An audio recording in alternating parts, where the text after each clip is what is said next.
Hello दोस्तों, आप लोगों का स्वागत है। आइए देखते हैं यूपी पीसीएस 2017 के पेपर एनालिसिस का ये पार्ट 3 है। आइए देखते हैं वन बाय वन क्वेश्चन। आप लोग साथ में क्वेश्चन को अटेम्प्ट कर सकते हैं। अब ये ब्राज़ील में विशाल कहवा बागानों को क्या कहा जाता है? स्टेट कहा जाता है, स्टीसियाज कहा जाता है, ये कल खोजेस कहा जाता है, फजेंडा कहा जाता है। तो ब्राज़ील में विशाल कहवा बागानों को क्या कहा जाता है? फजेंडा कहा जाता है। आइए अब अगला क्वेश्चन देखते हैं। निम्नलिखित युगों में से कौन सही सुमेलित नहीं है? कौन सही सुमेलित नहीं है? इसमें राजधानी दिया है, देश दिया गया है, गिनी बसाऊ है, बिसाऊ है, ताइवान का ताइपेई है, निकारागुआ का मानागुआ है, मालदीव का मलाबो है। तो इसमें कौन सा सुमेलित नहीं है? तो इसमें है मालदीव का जो है मलाबो सही नहीं है। इसकी क्या राजधानी है? माले है। मालदीव की क्या है? माले राजधानी है। गिनी बसाऊ का बिसाऊ बिसाऊ सही है। और ताइवान का ताइपेई, निकारागुआ का मानागुआ ये भी सही है। आइए अब देखते हैं अगला क्वेश्चन। अब निम्नलिखित में से कौन सी नहर दक्षिणी जर्मनी में आंतरिक जलमार्ग बनाती है? दक्षिणी जर्मनी में कौन सा नहर जो है आंतरिक जलमार्ग बनाती है? बोल्गा दोन नहर है, साल्ट सेंट मैरी नहर है, लुडबिक्स नहर है, सफ़ेद सागर नहर है। तो दक्षिणी जर्मनी में आंतरिक जलमार्ग कौन सी नहर बनाती है? तो ये लुडबिक्स नहर बनाती है। अब आइए और नहर के बारे में जान लेते हैं किस देश में है। तो सॉल्ट सेंट मारी नहर कहाँ है? कनाडा में है। ये 1987 तक क्या थी? जहाजी जलमार्ग थी। किसके किसके बीच थी? लेक सुपीरियर और अटलांटिक महासागर के मध्य। याद रखिए कहाँ है? कनाडा में है। लेक सुपीरियर और अटलांटिक महासागर के बीच 1987 तक क्या है? जहाजी मार्ग थी। अब आइए अगला देखते हैं। अब बोल्गा दोन नहर कहाँ पे है? बोल्गा दोन नहर कहाँ पे? रूस। ये बोल्गा नदी और डॉन नदी को जोड़ती है। बोल्गा और डॉन नदी को जोड़ती है। अगला देखते हैं। सफ़ेद सागर नहर कहाँ पे है? रूस में है। ये सफ़ेद सागर और उनेगा झील को जोड़ती है। आइए अब अगला क्वेश्चन देखते हैं। इसमें नगर है और नदी है, जान लेते हैं नगर और नदी। देखिए इसमें है खार्तुम। खार्तुम किस नदी के किनारे है? खार्तुम जो है नील नदी के किनारे है। और इसमें जो है ब्रजबेले, ब्रजबेले किस नदी के किनारे है? जायरे नदी के किनारे है। रॉटरडम किस नदी के किनारे है? राइन नदी के किनारे है। पेरिस किस नदी के किनारे है? सीन नदी के किनारे है। इसमें सेन लिखा गया लेकिन सीन नदी के किनारे है। पीसीएस में से क्वेश्चन पूछा गया था। तो इसमें देखिए पहले का क्या है? पहले का दूसरा है। तो देखिए पहले का दूसरा केवल एक ही ऑप्शन में ऐसे ही हो गया। तो खार्तुम क्या है? नील नदी की है। ब्रजबेले जो है जायरे नदी की है। रॉटरडम जो है राइन नदी के किनारे। पेरिस क्या है? सीन नदी के किनारे। अब आइए जान लेते हैं। देखिए खार्तुम नगर किस किस किस देश में है? सूडान में है, नील नदी किनारे। ब्रजबैले के कांगो में है। ये कांगो जायरे नदी किनारे है। जायरे नदी की कांगो नदी से नाम जानते हैं। रॉटरडम कहाँ है? नीदरलैंड में, राइन नदी के किनारे। पेरिस फ्रांस, फ्रांस में है पेरिस, उसकी राजधानी है। किस नदी के किनारे? सीन नदी के किनारे है। अब आइए नील नदी के बारे में जान लेते हैं। अक्सर पूछा जाता है नील नदी का उद्गम कहाँ से है और कहाँ जाके मिलती है। देखिए नील नदी जो है सफ़ेद नील नदी और नीली नील नदी से मिलकर बना है। देखते हैं। देखिए ये जो सफ़ेद नील नदी है ये विक्टोरिया लेक से निकलती है। विक्टोरिया लेक कहाँ? युगांडा, तंजानिया और केन्या के बॉर्डर पे है। ये साउथ सूडान और सूडान होते, सूडान जब पहुँचती है तो यहाँ पे एक नदी आके इससे मिल जाती है, नीली नील नदी। ये कहाँ से निकलती है? इथोपिया के जो है ताना लेक से निकलती है। ये खार्तूम शहर में, सूडान के खार्तूम शहर में आके मिल जाती है। यहाँ के बाद इसको नील नदी के नाम से जाना जाता है। फिर मिस्र होते हुए जो है भूमध्य सागर में जाके मिल जाती है।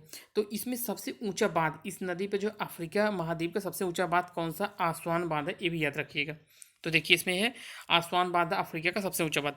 अब कांगो नदी के बारे में जान लेते हैं, ये भी पूछा जा चुका है। उद्गम इसका कहाँ? अफ्रीका उच्च भूमि है, अफ्रीका उच्च भूमि से है। अब ये इसका मुहाना कहाँ? अटलांटिक महासागर में जाके गिर जाती है। अब कांगो नदी के बारे में एक खास बात क्या है? विषुवत रेखा को ये दो बार काटती है, विषुवत रेखा को दो बार काटती है। अब इस पे दो इंपॉर्टेंट जलप्रपात है, इनको याद रखिएगा। स्टैनली जलप्रपात किसे? कांगो नदी पे है। लिविंग स्टोन जलप्रपात क्या है? कांगो नदी पे। अब आइए सीन नदी के बारे में जान लेते हैं। सीन नदी कहाँ से निकलती है? सीन नदी जो है फ्रांस के मध्य पठारी क्षेत्र से निकलती है और इसके बाद ये इंग्लिश चैनल में जाके गिरती है। इसके किनारे कौन सा शहर है? पेरिस शहर है। अब आइए अगला देखते हैं। देखिए राइन नदी है। राइन नदी कहाँ से निकलती है? राइन नदी जो है आल्प्स पर्वत स्विट्जरलैंड से निकलती है। जर्मनी और नीदरलैंड होते हुए जो है ये उत्तरी सागर में गिर जाती है। अब पूछा जाता है इसके शहर, इसके किनारे कौन कौन से शहर हैं? तो नीदरलैंड का रॉटरडम शहर जो है ये राइन नदी के किनारे है। कोलोन और बोन शहर जर्मनी के जो है ये भी राइन नदी के किनारे है, याद रखिएगा। अब देखिए यूरोप का सबसे व्यस्त अंतःस्थलीय जलमार्ग कौन सा? राइन नदी, ये भी याद रखिएगा। आइए अगले लेते हैं। लाल सागर एक उदाहरण किसका है? ज्वालामुखी घाटी का है, अपरदित घाटी का है, अच्छी द्रोणी का है, यू आकार की घाटी का है। तो लाल सागर एक उदाहरण किसका है? अच्छी द्रोणी का। किसका? अच्छी द्रोणी का।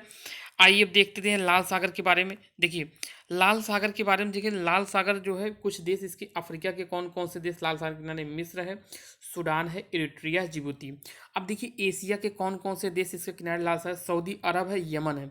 अब देखिए लाल सागर के, देखिए लाल सागर और भूमध्य सागर को जोड़ने वाली नहर कौन सी है, स्वेज नहर है। जिसको पूछा जाता है उत्तरी छोर पर कौन सा वो शहर है, पोर्ट है, या इसके दक्षिणी छोर पर कौन सा पोर्ट है, तो इसके उत्तरी छोर पर पोर्ट सईद है और दक्षिणी छोर पर पोर्ट स्वेज है, ये भी याद रखिएगा। अब आइए अगला क्वेश्चन देखते हैं। निम्नलिखित में से कौन सा सबसे बड़ा पठार है, कोकोनीनो है, इक्वेरियस है, कोलोराडो है, कोलंबिया है। कौन सा सबसे बड़ा पठार है, तो इसमें है ये कोलोराडो पठार। ये एक बात और याद रखना है, ये कोकोनीनो हो, इक्वेरियस, कोलोराडो और कोलंबिया, ये चारों पठार संयुक्त राज्य अमेरिका में इनकी लोकेशन पूछा जा सकता है, तो याद रखिएगा कौन सा सबसे बड़ा पठार है, तो कोलोराडो का पठार है जो दिए गए ऑप्शन में। अब विश्व का सबसे बड़ा पठार कौन सा है, तिब्बत का पठार है। अब आइए अगला क्वेश्चन देखते हैं।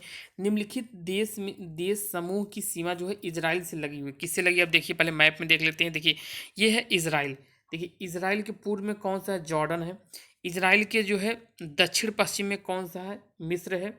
अब इजराइल के पश्चिम में कौन सा है, देखिए मेडिटेरियन सी है, भूमध्य सागर है। इसके पश्चिम में जो है मेडिटेरियन सी है। अब इसके देखिए उत्तर में कौन सा शहर है, लेबनान है। उत्तर में जो है लेबनान है। और उत्तर पूर्व में कौन सा है, सीरिया, इजराइल के। अब आइए ऑप्शन में देख लेते हैं। ऑप्शन में पूछा था कौन से देश से की सीमा जो है इजराइल से लगी हुई है, तो ये है इसमें लेबनान, सीरिया, जॉर्डन और मिस्र, इतना याद रखिएगा। अब आइए अगला क्वेश्चन देखते हैं। निम्नलिखित में से किसे यूरोप की तेल राजधानी कहा जाता है? इसमें है बेलफास्ट है, एवर्डीन है, लीड्स है, लिवरपूल है। तो किसे कहा जाता है, तो एवर्डीन को जो है यूरोप की तेल राजधानी कहा जाता है। अब आइए अगला क्वेश्चन। अधोलिखित में से कौन सी शीत महासागर धारा नहीं है? कनारीज है, हैम्बोल्ट है, ओसियो है, अगुलहास है। तो कौन सी शीत धारा नहीं है, तो इसमें अगुलहास जो है हिंद महासागर में, ये जो है गर्म धारा, शीत धारा नहीं है। तो आइए धाराओं के बारे में जान लेते हैं। ठंडी धारा जो है प्रशांत महासागर की कौन सी ठंडी धारा है, कौन सी अटलांटिक महासागर की ठंडी धारा, जान लेते हैं। देखिए उत्तरी प्रशांत महासागर की ठंडी धारा कौन कौन सी है, कैलिफोर्निया है, ओयोसियो है, ओखाटस्क या क्यूरिल है। और देखिए दक्षिणी अटलांटिक महासागर, दक्षिणी प्रशांत महासागर में ये है, उत्तरी प्रशांत महासागर में है, ये उत्तरी प्रशांत। अब ये दक्षिण प्रशांत महासागर कौन से, पेरू हैम्बोल्ट है, लालिनो है और दक्षिण प्रशांत प्रवाह। तो एक बार फिर से देख लेते हैं। उत्तरी प्रशांत महासागर कौन सी है, कैलिफोर्निया है, ओयोसी है, ओखटस्क है, या क्यूरिल है। अब देखिए दक्षिणी प्रशांत महासागर की कौन सी है, पेरू हैम्बोल्ट है, लालिनो है, दक्षिण प्रशांत प्रवाह।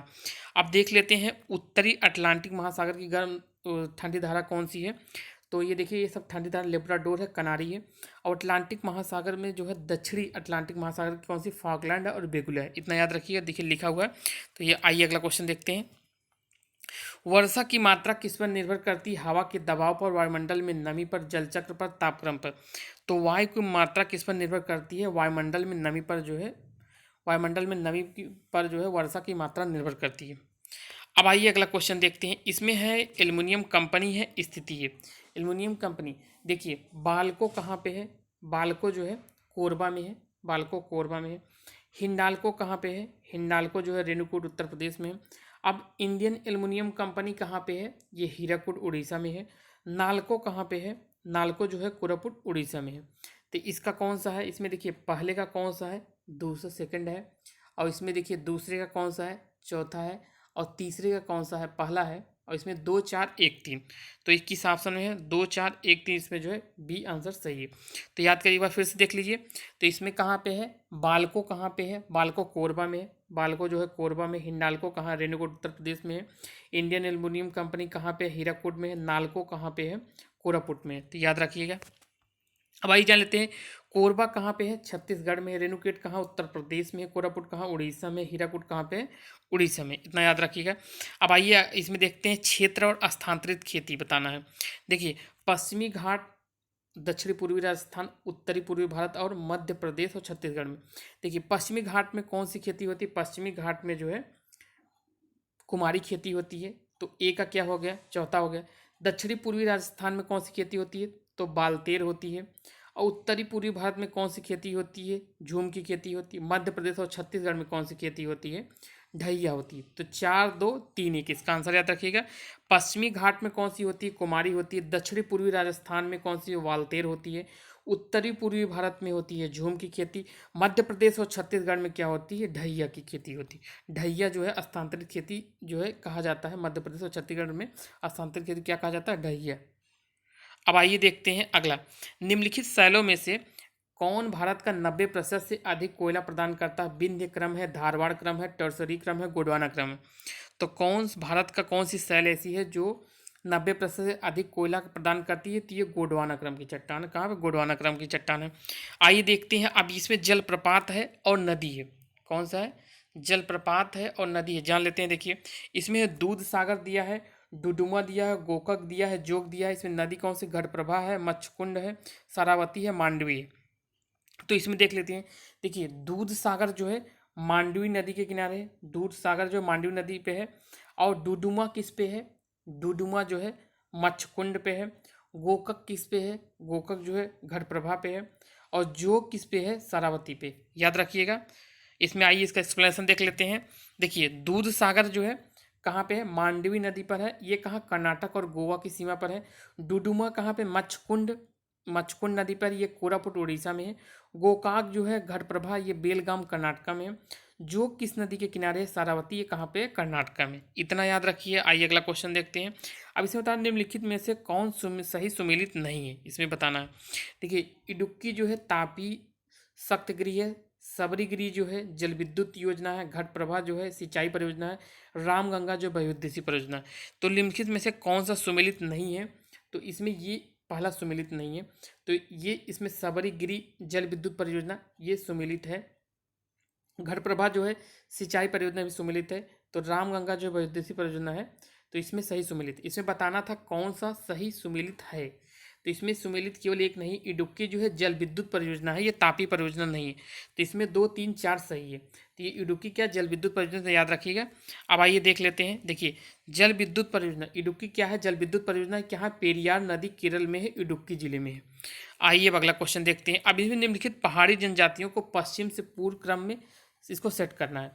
तो देखिए इसमें 4 ऑप्शन दिए गए हैं।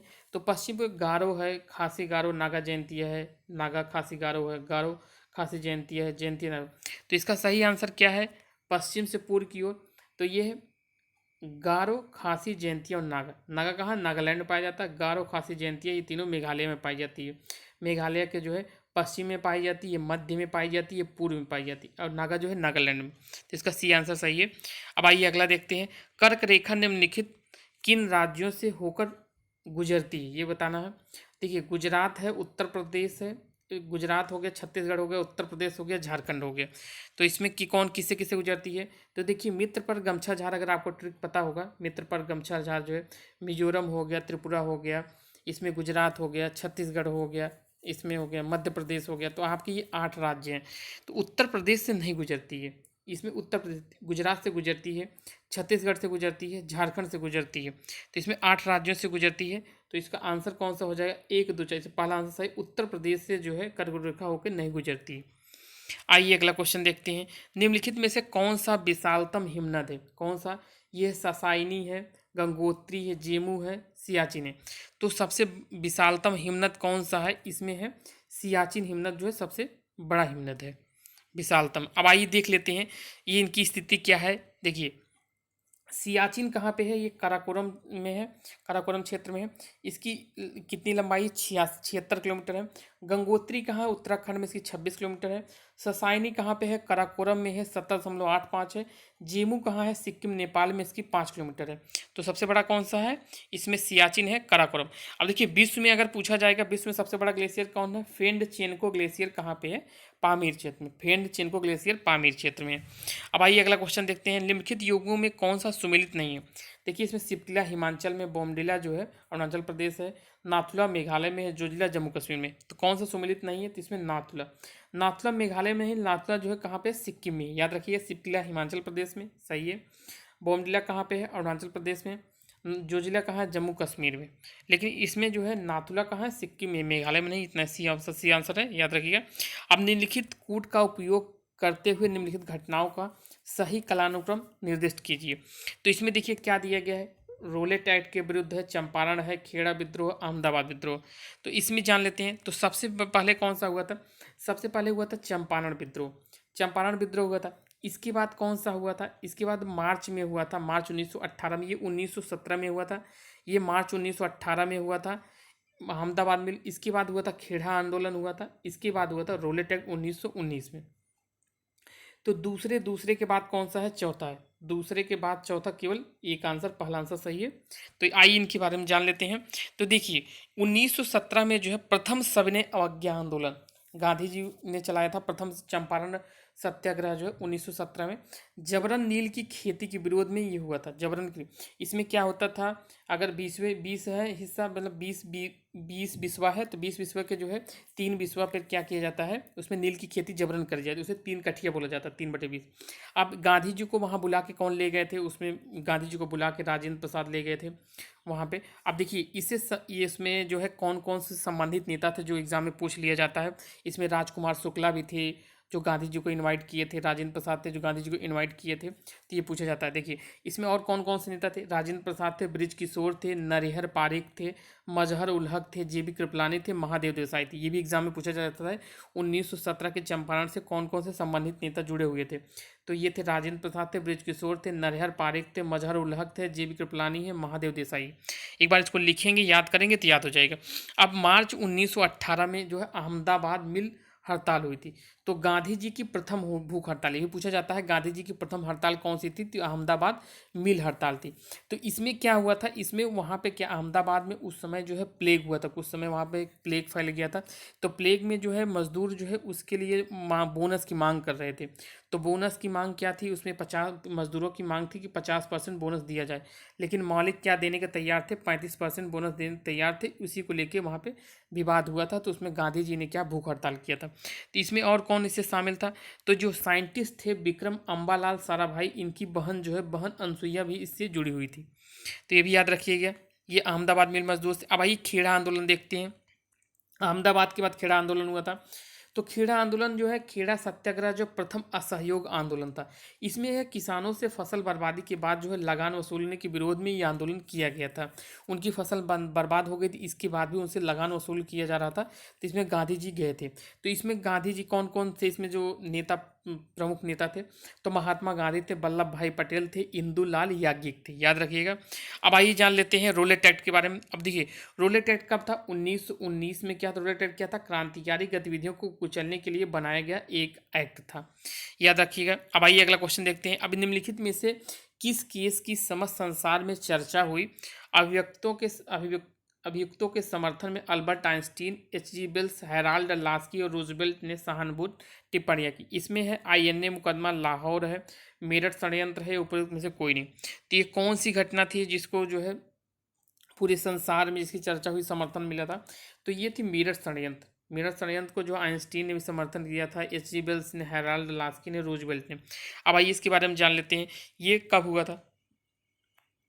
तो देखिए मेरठ षड्यंत्र हुआ था 1929 से 1933 के बीच मेरठ षड्यंत्र हुआ था। इसमें क्या हुआ था, इसमें 33 श्रमिक नेताओं को जो है, 33 श्रमिक नेताओं के ऊपर जो है राजद्रोह का मुकदमा चलाया गया था।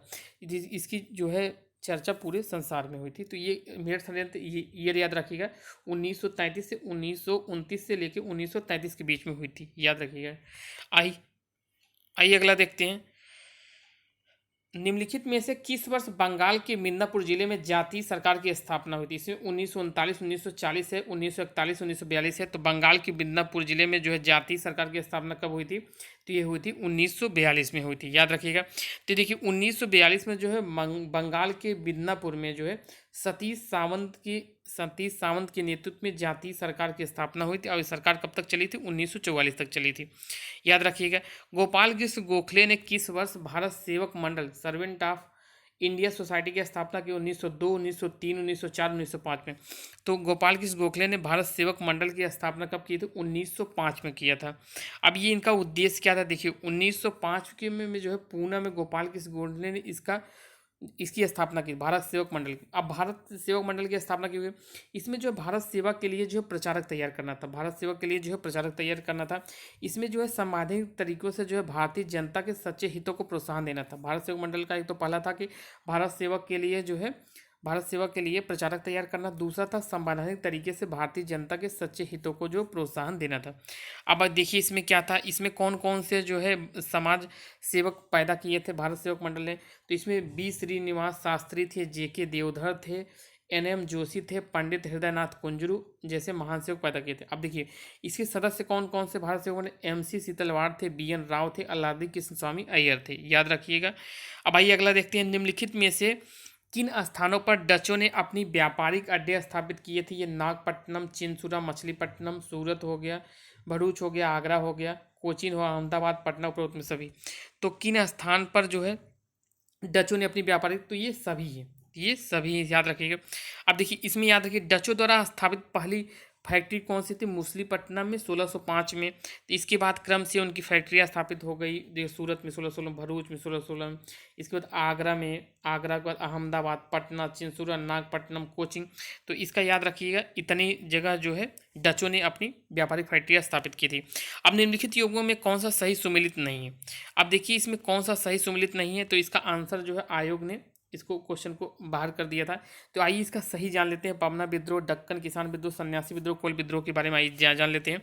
देखिए पवना विद्रोह जो है, पावना विद्रोह कब हुआ था, ये हुआ था आपका 1873 से 1876 के बीच। ये क्या था, बंगाल में किसान आंदोलन था। इसके प्रमुख नेता कौन थे, ईशान चंद्र राय और शंभू पाल थे। अब ये किस लिए हुआ था, जमींदार, साहूकारों और महाजनों के विरुद्ध ये किया गया था। पवना विद्रोह कहाँ पे हुआ था, बंगाल में 1873 से 1876। अब देखिए दक्कन विद्रोह देखते हैं। दक्कन विद्रोह जो 1874 से 1875 के बीच हुए थे, किसानों का साहूकारों के खिलाफ विद्रोह था। ये महाराष्ट्र के पुणे और अहमदनगर क्षेत्र में हुआ था, महाराष्ट्र के पुणे और अहमदनगर क्षेत्र में। अब सन्यासी विद्रोह, सन्यासी विद्रोह जो है 1763 से 1800 के बीच हुआ था। ये बंगाल में एक जन आंदोलन था, ये भी याद रखिएगा। अब ये देखते हैं कोल विद्रोह। कोल विद्रोह जो है 1831 से 1832, ये झारखंड में जो है जनजाति आदिवासियों द्वारा किया गया एक विद्रोह था। ये क्या था, जो भी आदिवासियों की ज़मीन थी उनके मुखियाओं मुंडों से ये छीन कर क्या है मुसलमान और सिखों को दी मुसलमान और सिख किसानों को दी जा रही थी। उसके विरोध में जो है कोल विद्रोह किया गया था 1831-1832 में। अब निम्नलिखित में से किस समाज सुधारक ने 1826 के ज्यूरी अधिनियम का घोर विरोध, ईश्वर चंद्र विद्यासागर, राजा राम मोहन राय, महादेव गोविंद राणा दे, ये राजनारायण बसु। तो किस समाज सुधारक ने 1826 के ज्यूरी अधिनियम का घोर विरोध किया था, इसका सही आंसर क्या है, राजा राम मोहन राय। अब जान लेते हैं ये अधिनियम क्या था। ज्यूरी एक्ट कब पारित हुआ था, 1826 में। इसमें क्या था, इसमें क्या है, न्यायालयों में जो है धार्मिक आधार पर भेदभाव शुरू हो गया था। इसके अंतर्गत क्या प्रावधान किए गए थे, जो भी हिंदू और मुसलमान के मामले थे वो तो यूरोपीय या भारतीय जो ईसाई जज थे वो तो सुन सकते थे, लेकिन जो अगर कोई केस ईसाइयों पे हो रहा है, जो भारतीय होते थे, भारतीय हिंदू और मुसलमान जो भारतीय होते थे, उनकी सुनवाई वो नहीं कर सकते थे। इसी का ये विरोध हो रहा था। इसमें लॉ आया था कि कोई भी जज किसी की सुनवाई सुन सकता है, लेकिन इसमें विरोध ये हो रहा था कि जो भारतीय मुसलमान हैं वो ईसाई चाहे भारतीय ईसाई हो चाहे यूरोपीय ईसाई हैं, उनके केस को जो है सुन नहीं सकते हैं। तो इसका राजा राम मोहन राय ने इसका घोर विरोध किया था। आइए अगला क्वेश्चन देखते हैं। इसमें निम्नलिखित में से कौन सा सुमेलित नहीं है। हेक्टर मिनरो बक्सर का युद्ध, लॉर्ड हेस्टिंग आंग्ल नेपाल युद्ध है, लॉर्ड बेलजेली चतुर्थ आंग्ल मैसूर युद्ध, लॉर्ड कॉर्नवालिस तृतीय आंग्ल मराठा युद्ध। इसमें कौन सा सुमेलित नहीं है, तो ये लॉर्ड कॉर्नवालिस जो है तृतीय आंग्ल मराठा, ये सुमेलित नहीं है। देखिए हेक्टर मिनरो जो है बक्सर का युद्ध में, लॉर्ड हेस्टिंग जो है आंग्ल नेपाल युद्ध, और लॉर्ड बेलजेली जो है चतुर्थ आंग्ल मैसूर युद्ध, याद रखिए। अब आइए जान लेते हैं आंग्ल मराठा युद्ध के बारे में। तो देखिए अंग्रेजों और मराठों के बीच जो है 3 युद्ध हुए थे। तो पहला युद्ध कब हुआ था, पहला युद्ध 1775 से 1782 के बीच हुआ था। इसका अंत कैसे हुआ था, सालाबाई की संधि 1782 में हुई थी। पहले इसकी युद्ध की समाप्ति हुई थी। इस समय गवर्नर जनरल कौन था, वारेन हेस्टिंग था।